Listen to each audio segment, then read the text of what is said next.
18 ذی الحجہ امیر المومنین خلیفۃ المسلمین نبی دو عالم صلی اللہ تعالی علیہ وآلہ وسلم کے دوہرے داماد سیدنا عثمان ابن عفان رضی اللہ تعالیٰ عنہ کی یوم شہادت ہے۔ ہمیں معلوم بھی ہونا چاہیے، اور سیدنا عثمان غنی رضی اللہ تعالیٰ عنہ کی حالات، ان کی زندگی، ان کی سیرت، ان کی فضیلت ایک وسیع باب ہے۔ اس کو ذکر کرنا چاہیں تو کئی جمعے لگ جائیں گے۔ تھوڑی سی بات میں 2-3 منٹ میں ذکر کرنے کی کوشش کرتا ہوں کہ سیدنا عثمان ابن عفان رضی اللہ تعالی عنہ وہ شخصیت ہیں کہ جن کا خاندانی اگر حسب و نسب دیکھیں تو حضور علیہ الصلوۃ والسلام کے انتہائی قریب، کہ سیدنا عثمان غنی رضی اللہ تعالی عنہ کی نانی حضور علیہ الصلوۃ والسلام کی سگی پھپھی ہیں۔ سگی پھپھی کا مطلب حضور علیہ الصلوۃ والسلام کے والد حضرت عبداللہ کی جڑواں پیدا ہوئی ہیں۔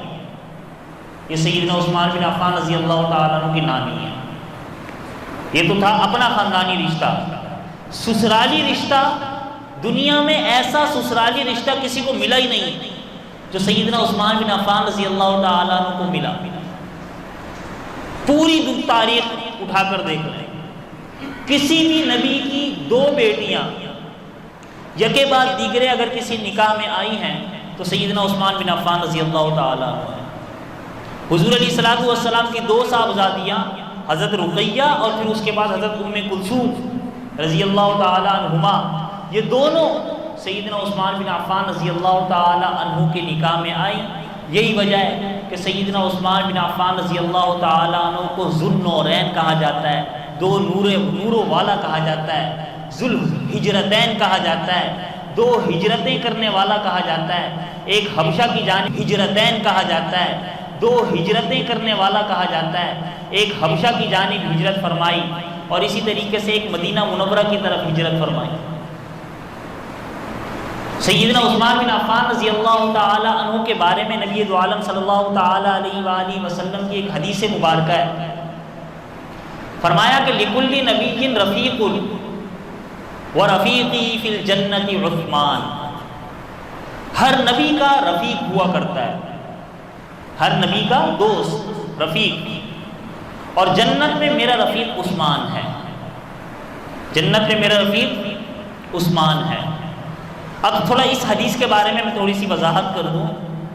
جنت میں تو سارے صحابہ حضور علیہ الصلوۃ والسلام کے دوست ہی ہیں، سارے صحابہ ہی رفیق ہیں، لیکن خصوصیت کے ساتھ سیدنا عثمان بن عفان رضی اللہ تعالیٰ عنہ کا نام لے کر حضور علیہ الصلوۃ والسلام نے راشدین میں پہلے 2 خلیفہ سیدنا ابوبکر صدیق اور سیدنا عمر فاروق رضی اللہ تعالیٰ عنہما، یہ دونوں حضرات رفاقت میں حضور علیہ الصلوۃ والسلام کے ساتھی ہونے میں آج بھی ہمیں نظر آ رہے ہیں۔ روضہ رسول میں ہے، حضور علیہ الصلوۃ والسلام کے ساتھ روضہ اطہر کے اندر سیدنا ابوبکر صدیق رضی اللہ تعالیٰ عنہ بھی ہیں، سیدنا عمر فاروق رضی اللہ تعالیٰ عنہ بھی ہیں۔ وہ دونوں رفیق، وہ دونوں ساتھی حضور علیہ الصلوۃ والسلام کے ساتھ آج بھی ہم مسلمان اپنی آنکھوں سے دیکھ سکتے ہیں، روضہ رسول میں موجود۔ لیکن کوئی اعتراض کر سکتا تھا کہ سیدنا عثمان غنی رضی اللہ تعالیٰ عنہ تو روضے میں نہیں ہیں، وہ دوست ہیں یا نہیں، وہ رفیق ہے یا نہیں، ان کی قبر تو جنت البقیع میں، وہ دوست ہیں یا نہیں، وہ رفیق ہے یا نہیں، ان کی قبر تو جنت البقیع میں، ان کی قبر تو روضہ رسول میں نہیں ہے۔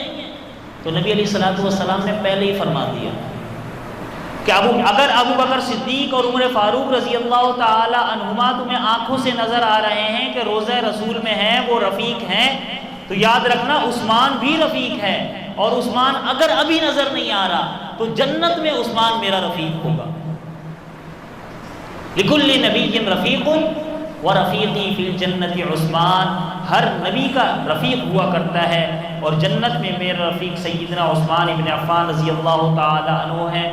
آپ کی قربانیاں، آپ کی سخاوت، آپ کی شرم و حیا، آپ کا دین پر چلنا، آپ کی خلافت، ہر ایک چیز، پوری کی پوری سیرت ہمارے لیے مشعل راہ ہے. ہمیں مطالعہ کرنا چاہیے، ہمیں پڑھنا چاہیے کہ ان حضرات نے دین کی زندگیوں کا مطالعہ کریں گے، ہمیں شوق پیدا ہوگا کہ ان کے نقش قدم پر چلنے کا. اللہ رب العزت سے دعا ہے کہ اللہ رب العزت ہمارے ایمان کو بھی درست فرمائے اور ہمیں حضرات صحابہ کرام رضوان اللہ تعالی علیہم اجمعین کی عظمت اور فضیلت ہمارے دلوں میں بٹھا کر ان کے نقش قدم پر چلنے کی توفیق مرحمت فرمائے. آمین. وما علینا الا البلاغ.